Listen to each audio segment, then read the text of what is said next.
Débora, já está com a gente aqui na tela o Vitor Irajá, a quem eu já dou meu boa tarde. Vitor, queria abordar dois aspectos contigo. Primeiro, o maior problema do governo no Congresso deve ser esta questão da compensação. Mas eu acho que vale também a gente destacar o quanto, embora seja um técnico, o secretário da Receita Federal, Robinson Barreirinhas, tem um discurso ali de posicionamento político muito claro. Não digo posicionamento político ideológico, mas de clareza do que se está querendo politicamente com esse projeto da perspectiva da Receita Federal. Cobrar mais de quem, em outros momentos, não foi tão cobrado pela sua renda e deixar de cobrar tanto o fruto do trabalho das pessoas, porque a gente está falando de pessoas assalariadas, pessoas que trabalham e deste trabalho têm o seu imposto de renda inegavelmente, inegociavelmente retido na fonte.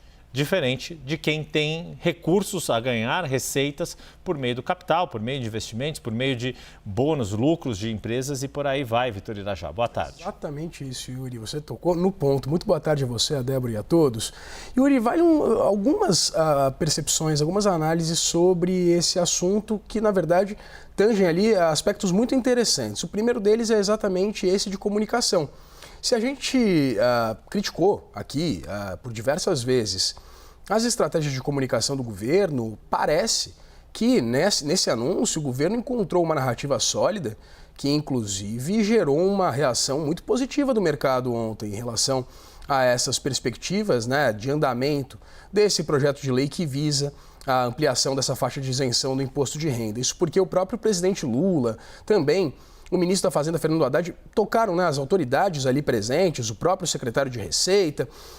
Eles tocaram num aspecto muito relevante que envolve exatamente essa ideia de poucos pagando um pouco mais de imposto para beneficiar um cenário de milhões de pessoas que seriam beneficiadas por essa medida caso ela seja aprovada pelo Congresso Nacional. O presidente Lula citou 140 mil pessoas, pouco mais de 140 mil pessoas pagando esse imposto.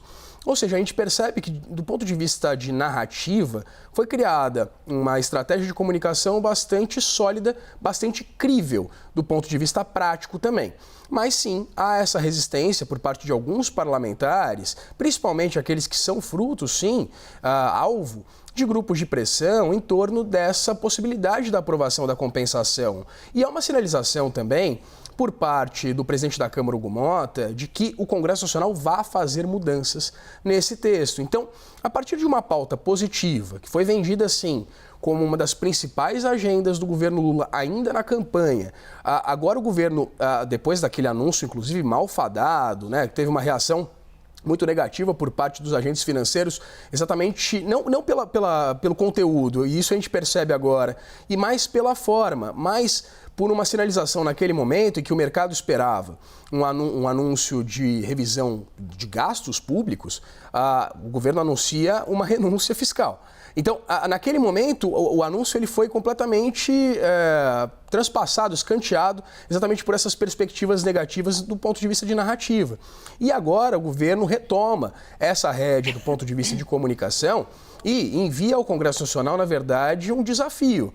Porque, mesmo entre os parlamentares da oposição, fica muito difícil para que alguém se posicione contra um projeto que tem uma relevância do ponto de vista de popularidade, ponto de vista exatamente de aceitação por parte de um contingente eleitoral muito significativo, um universo de mais de 10 milhões de pessoas, enquanto, na verdade, deve sim discutir essa compensação. Agora, essa é a grande dúvida, qual vai ser a capacidade política do governo de articular a não aprovação da isenção do imposto de renda, mas sim a taxação dos super ricos.